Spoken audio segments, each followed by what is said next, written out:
जो अधिकार मिलता है वह इस योजना में मांग के आधार पर संचालित होता है।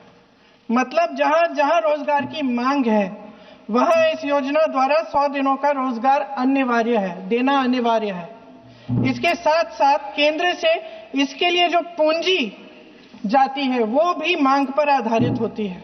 यानी कि इस योजना के लिए जितने पैसे जहां भेजने हैं, कितने भेजने हैं, वह जमीनी परिस्थितियों पर आधारित होता है और मांग के आधार पर निर्धारित होता है। सर, इस विधेयक की अनुसूची 1 में उपनियम 4(1) और 4(2) द्वारा केंद्र को इजाजत दी गई है कि वे पहले से ही निर्धारित कर लें कि कितनी पूंजी कहां भेजी जाएगी।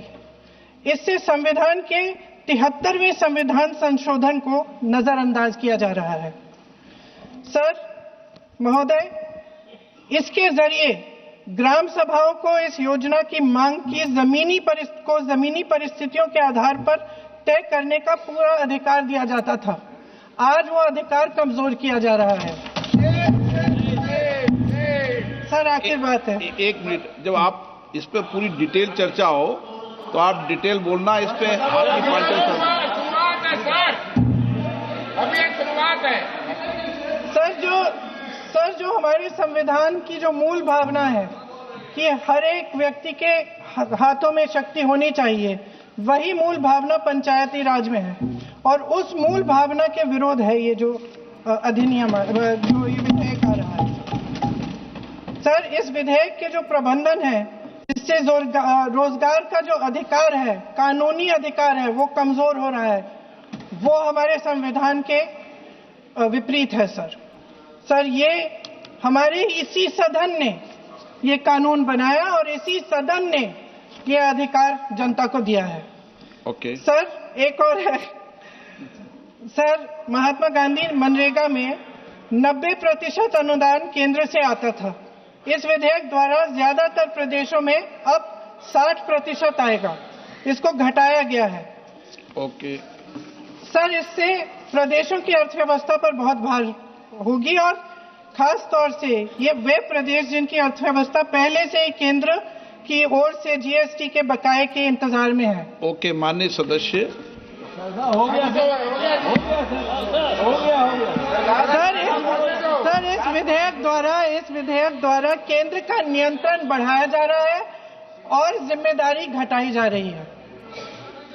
सर जो 100 दिन का अधिकार आपने 125 करने की बात की है, लेकिन इसमें वेतन की बढ़ोतरी, आपकी जो मजदूरी की बढ़ोतरी है, इसकी कोई बात नहीं है।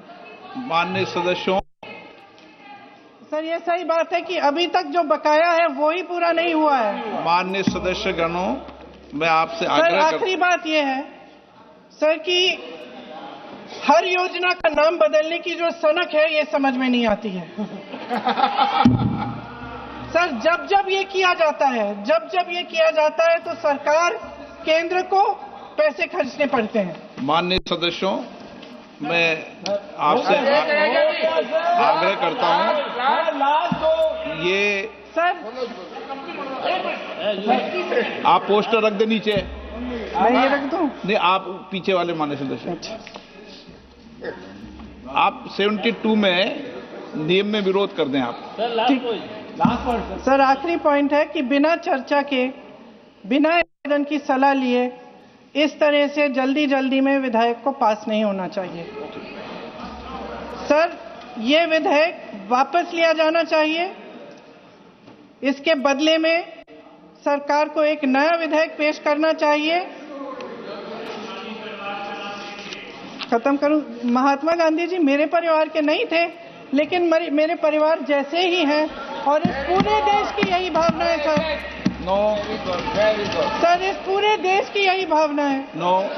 माननीय सर आखिरी